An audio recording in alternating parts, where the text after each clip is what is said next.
সালের ক্লার্কশিপ পরীক্ষার মোট 120 জনের টাইপিং টেস্টের আজকে একটা লিস্ট বেরিয়ে গেছে।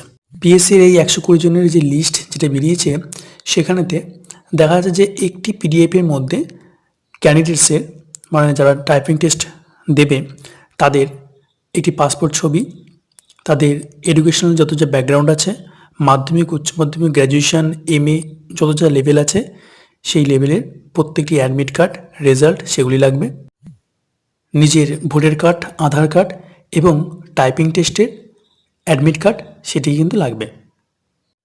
টাইপিং টেস্টের লিস্ট এটাই শেষ নয়, কারণ এখনও পর্যন্ত ম্যাক্সিমাম ডিপার্টমেন্ট তাদের ভ্যাকান্সি পিএসসিতে রিপোর্ট করতে পারেনি। তাদের যতগুলি নন জয়নিং পোস্ট হবে সেগুলির জয়নিং এখনও পর্যন্ত চলছে। এখনও পর্যন্ত কারো কারো পুলিশ ভেরিফিকেশন বা মেডিকেলে কিছু কিছু জায়গায় বাদ আছে।